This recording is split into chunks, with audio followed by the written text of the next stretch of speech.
মৌমাছি মৌমাছি কোথা যাও নাচি নাচি, দাঁড়াবার সময় তো নাই। বাতাসের গুঞ্জনে মিষ্টি ফুলের সুবাস আনে, তাই তো ছুটি তাড়াতাড়ি মধু সংগ্রহ করতে হয়। আপনি কি জানেন এক ফোঁটা মধু তৈরি করতে কত হাজার ফোঁটা নেকটার প্রয়োজন? আর এই নেকটারটি সংগ্রহ হয় ফুল থেকে, যেগুলো মৌমাছি হাজারে হাজারে মৌমাছি গিয়ে নেকটার সংগ্রহ করে এনে এক ফোঁটা মাত্র মধু তৈরি করে। আর এক চামচ মধু যখন আপনি খান, তখন একবার কল্পনা করে দেখুন এই এক চামচ মধু সংগ্রহ করতে বা এই এক চামচ মধু তাদের তৈরি করতে কতগুলো পরিশ্রমের প্রয়োজন হয়েছে। আপনি জানেন না এদের জীবনটা কত পরিশ্রমের এবং সুশৃঙ্খলে গাঁথা রয়েছে। এদের রয়েছে একটি রানী মৌমাছি। এই রানী মৌমাছিটি প্রত্যেকটি দায়িত্ব ভাগ করে দিয়েছে। কেউ বা ফুল থেকে নেকটার সংগ্রহ করবে, কেউ বা নেকটার থেকে মধুতে রূপান্তর করবে, কেউ বা এই প্রাকৃতিক ফ্রিজ মোমের মতন দেখতে এটি তৈরি করবে। এটি আসলে মধুকে সুরক্ষা দেওয়ার জন্য। দেখতে পাচ্ছেন মধু চাষি ভাইয়েরা অলরেডি ফুলের বাগানে মৌমাছির চাক পেতে বসেছে। এবার এই মৌমাছিদের কার্যক্রম শুরু করার পালা। তো আসুন আপনাদের সবকিছুই বিস্তারিত তথ্য জানিয়ে দেই।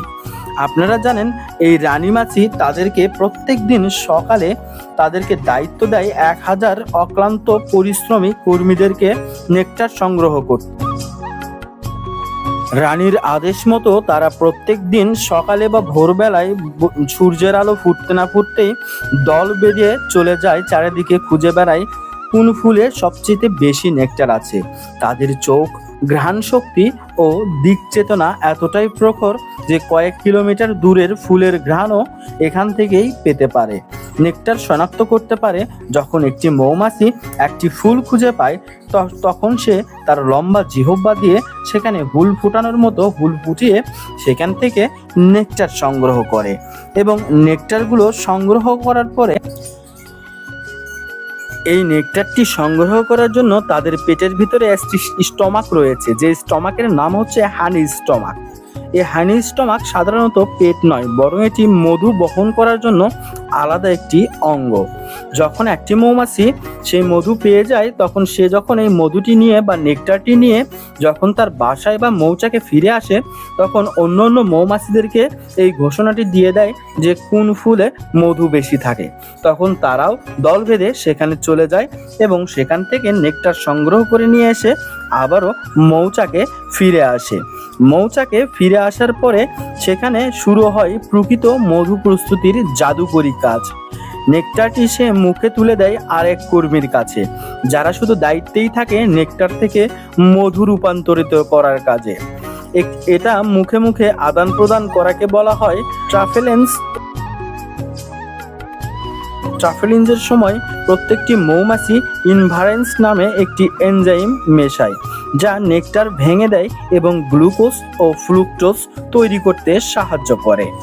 এরপরে তারা সেই তরলকে মৌচাকের কোষে রেখে দেয়, সারি বেঁধে দানা নাড়াতে থাকে এবং যার ফলে বাতাস ধীরে ধীরে সেই ভিতরে প্রবেশ করতে থাকে এবং ভিতরে এই বাতাসগুলো যখন প্রবাহিত হয়, তখন ওই মৌমাছির যে মধুটা বা নেকটারটা রয়েছে এটি আস্তে আস্তে শুকাতে থাকে।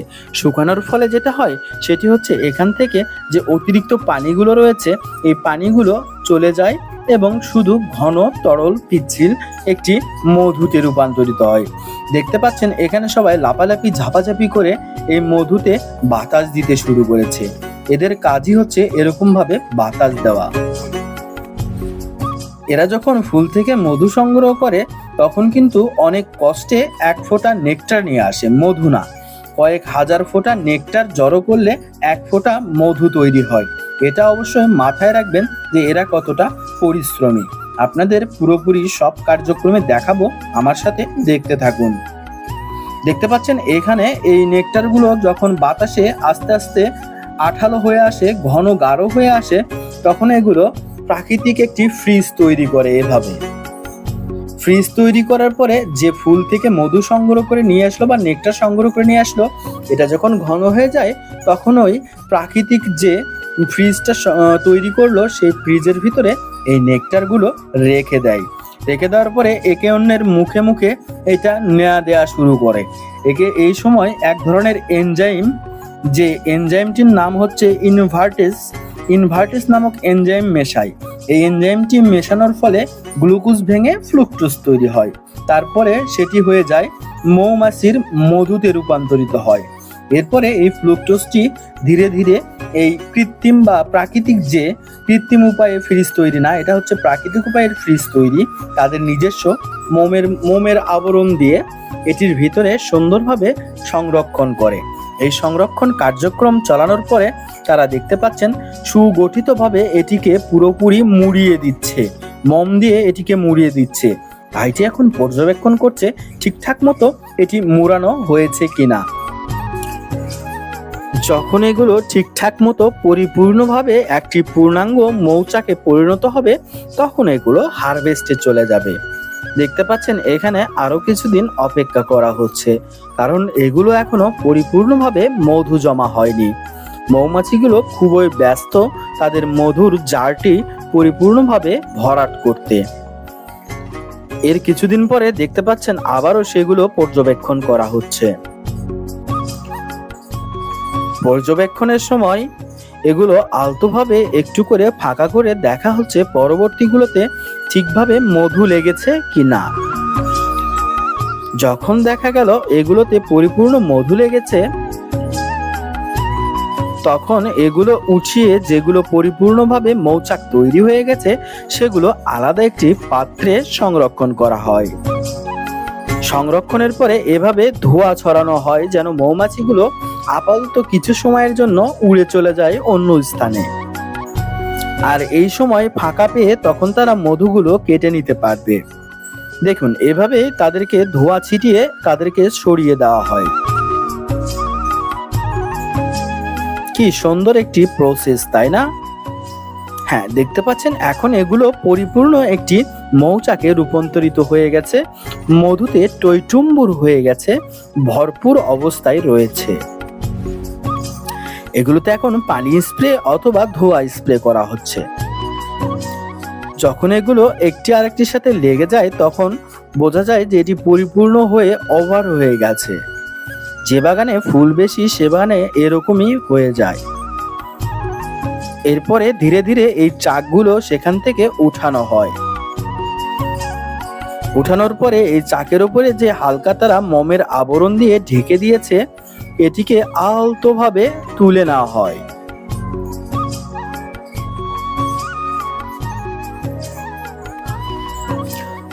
যখন একটি পরিপূর্ণ মৌচাক তৈরি হয়ে যায় তখন যারা মৌচাষী তাদের মন খুশিতে আত্মহারা হয়ে যায়, কারণ এক ফোঁটা মধু তৈরি করতে প্রায় কয়েক হাজার ফোঁটা নেকটার প্রয়োজন।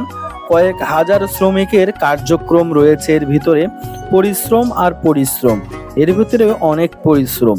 আমরা হয়তো বা অত কাছ থেকে দেখি না, তবে আজকে আমরা কাছ থেকে দেখলে এই পরিশ্রমটি পুরোপুরি বুঝতে পারবো। আর এখানে দেখতে পাচ্ছেন এর পাশাপাশি যদি প্রাকৃতিক উপায়ে কোনো গাছে মৌচাক বেঁধে থাকে সেগুলো এরা এভাবেই কেটে নেয়। এটা কোনো চাষের মধু না, এটা হচ্ছে প্রাকৃতিক উপায়ে তৈরি বন জঙ্গলে গাছের ফাঁকে গাছের কোটরে যে মৌচাকগুলো হয়ে থাকে সেটি এরা কাটছে। হ্যাঁ, সুন্দরভাবে পরিপূর্ণ একটি মৌচাকে পরিণত হয়েছে। এরপরে এগুলো ফ্যাক্টরিতে নিয়ে এসে এভাবে সুন্দর করে উপর থেকে মোমের যে হালকা আবরণ রয়েছে এটিকে উঠিয়ে ফেলা হচ্ছে।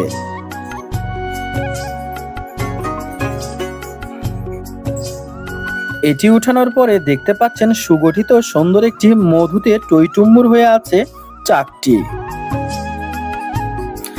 তাই আপনি যখন পরবর্তীতে এক ফোঁটা মধু মুখে তুলবেন একটু চোখ বন্ধ করে ভাবুন তো, এই এক ফোঁটা মধুর পেছনে কত ফুল, কত উড়াউড়ি আর কতই বা দলবদ্ধ পরিশ্রম।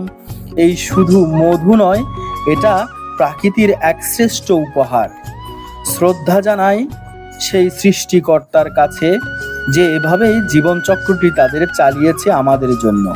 এভাবে মেশিনে দিয়ে ঘোরাতে হবে মৌচাকগুলো, তাহলে দেখতে পাবেন মেশিনের তল দিয়ে ফুটা যে রয়েছে সেই ফুটাটি দিয়ে ঝরঝরিয়ে টাটকা, খুবই স্নিগ্ধতা, সোনালি একটি বর্ণের এক আবেগ মাখা, কষ্টে পরিশ্রমের ঘামে মাখা এই মধুটি বের হয়ে আসছে।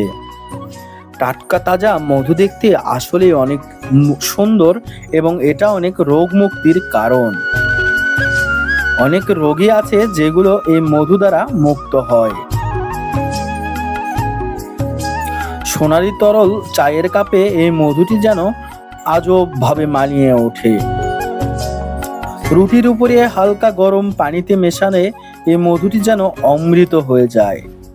1 চা চামচ মধু পেতে প্রায় 80,000 ফুলে যেতে হয় একটি মৌমাছির দলকে। আপনি একবার কল্পনা করতে পারেন, 1 চা চামচ মধু পেতে 80,000 ফুলের কাছে যেতে হয় এই মৌমাছির দলকে। 100টিরও ফুলের নেকটার খুঁজে বের করতে হয় মাত্র 1 ফোঁটা মধুর জন্য। এখানেই শেষ নয়, এই মধু শুধু স্বাদের জন্যই নয়। দেখুন ফ্যাক্টরিতে কিভাবে এই মধুকে সুন্দরভাবে প্রসেসিং করা হচ্ছে, ফিল্টারিং করা হচ্ছে। এই মধু শুধু স্বাদের জন্যই নয়, এতে রয়েছে অনন্য সব ঔষধি গুণ। মধু প্রাকৃতিক অ্যান্টিবায়োটিক হিসেবে কাজ করে, শরীরের রোগ প্রতিরোধ ক্ষমতা বাড়ায়, গলা ব্যথা কমায়, পেটের সমস্যা উপশম করে। এমনকি ত্বকে ব্যবহার করলে প্রতিদিন 1 চা চামচ কাঁচা মধু ত্বকে ব্যবহার করলে ত্বক ধীরে ধীরে উজ্জ্বল হয়। এবং আপনি যদি প্রতিদিন 1 চা চামচ মধু এবং কালিজিরা মিশেল করে খান, তাহলে আপনার অনেক রোগ থেকে মুক্তি থাকবেন। টাটকা মধু দেখতে পাচ্ছেন, দেখতে কতই না সুন্দর। এভাবেই একটি মধুর চাষিরা যখন মধু সংগ্রহ করে বা হারভেস্ট করে, তারা তো অনেক পরিমাণে প্রচুর পরিমাণে মধু কাজ করে, এজন্য তাদের হাত দিয়ে মধু বের করা সম্ভব না। এজন্য তারা বিভিন্ন ডিজিটাল মেশিন সম্পর্কে অবগত।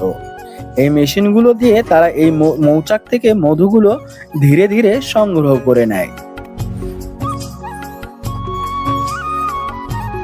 আসলে এই জীবনে যতগুলো প্রাণী দেখেছেন তার মধ্যে মৌমাছি এবং পিঁপড়া, এই দুইটা প্রাণী হচ্ছে সবচাইতে আশ্চর্যজনক প্রাণী।